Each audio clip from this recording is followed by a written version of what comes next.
사도행전 19장에 보시면 사도 바울은 손수건이나 앞치마를 가지고도 병든 사람에게 놓았을 때 치유가 일어났습니다.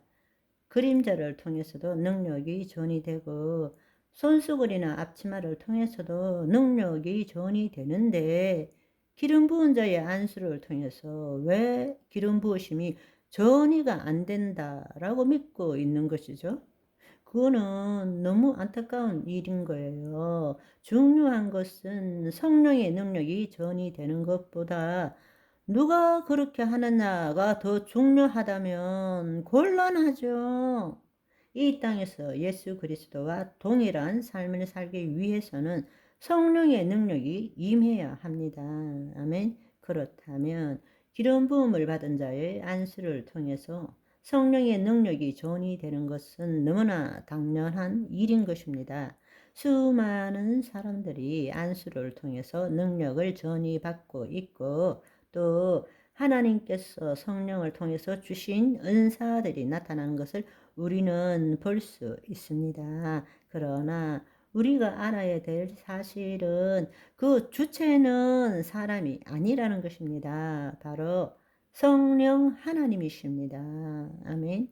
여러분이 만약 어느 누가 기도를 해주는데 자신의 것을 여러분에게 뭔가 주는 식으로 기도한다면 그 사람으로부터는 기도받지 않는 것이 좋습니다.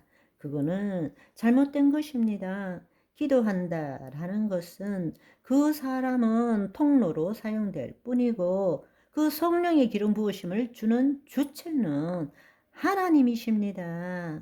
내가 뭔가를 받아서 주는 것이 아니에요. 내가 뭔가를 받아서 내 통에 집어넣어서 넘치는 것을 주는 것이 아닌 것입니다. 그냥 하나님의 통로일 뿐입니다. 또 그 기름 부으심을 수많은 사람들이 기도를 받지만 모든 사람에게 그 기름 부으심이 임하는 것도 아닙니다. 왜냐하면 첫 번째로는 기름 부으심을 받기 위해서는 온전한 믿음이 있어야 되고, 또 깊은 곳에 있는 동기가 무엇인지도 하나님 앞에 다룸을 받아야 합니다. 많은 사람들이 그 동기가 온전치 못할 때가 아주 많습니다. 물론 겉으로는 하나님을 위해서라고 말하지만 사실 깊은 내면 안에 들어가 보면 뭔가 내가 다른 사람보다 능력이 있음으로 인해서 남들에게 뭔가 과시할 수도 있고, 또 남들에게 존귀함을 받을 수도 있는 이런 잘못된 동기들이 있기 때문입니다. 두 번째로는 성령 세례 혹은 내주가 성령 체험과 동일한 것인가?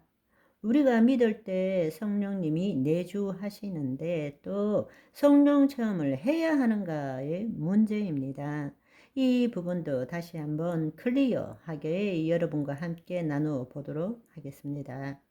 흔히들 전통적 개혁 교회 쪽에서는 성령의 내주가 성령의 세례라고 봅니다. 그렇지만 한편으로 오순절 은사주의는 성령의 내주 다음에 성령 체험을 경험해야만이 온전한 삶을 살 수 있다라고 말하는 거예요. 그럴 때에 성령의 내주 다음에 성령 체험을 경험해야 된다라 할 때, 이때 성령 체험을 오순절 은사주의에서는 성령 세례라고 보는 것입니다. 그러니까 개혁 복음주의에 있어서는 성령의 내주가 성령 세례라고 보지만, 오순절 은사주의에서는 성령 세례를 받아야 된다. 그 성령 세례가 성령 체험이라는 것입니다.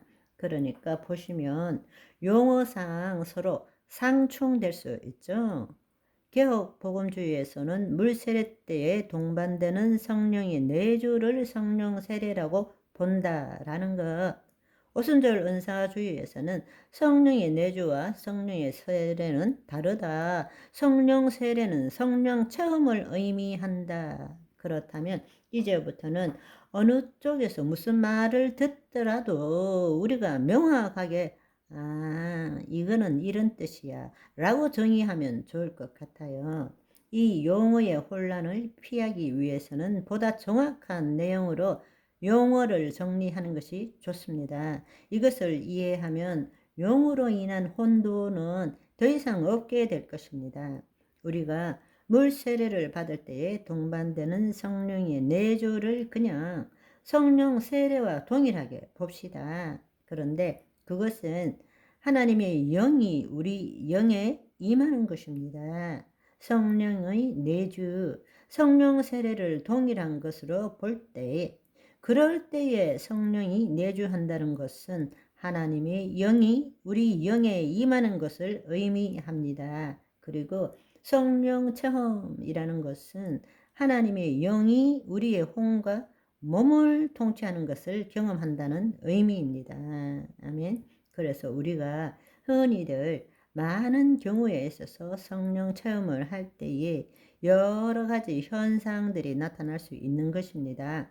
쓰러지기도 하고, 몸이 떨리기도 하고, 눈물, 콧물, 범벅이 되기도 하고, 말할 수 없는 주의 사랑이 나를 덮고 있고, 가슴이 막 뜨거워지고 불처럼 느껴지기도 하고, 이런 일들이 일어날 수 있는 것입니다. 물론 그렇지 않아도 일어날 수 있지만 그것은 사람의 생리적인 현상에 따라 얼마든지 다르게 일어날 수 있는 것입니다. 그런데 핵심은 뭔가 하면 성령의 내주, 성령 세례는 하나님의 영이 우리의 영과 하나가 되는 것입니다.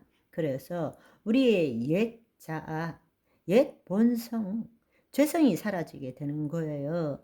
우리 안에 새로운 자아가 생기는 것입니다. 그렇지만 성령 체험이라는 것은 바로 하나님의 영이 우리의 혼과 몸을 통치하는 것을 체험한다라는 것입니다. 우리가 진짜로 변화되기 위해서는 하나님의 영이 우리 영 안에만 가만히 있어야 되는 것이 아니라 성령의 인도함을 받아야 합니다. 그 말은 우리의 혼과 몸이 성령 체험을 해야 한다는 것입니다. 그때부터 성령의 인도함을 받게 된다는 것입니다. 아멘. 오늘은 여기까지. 바이바이.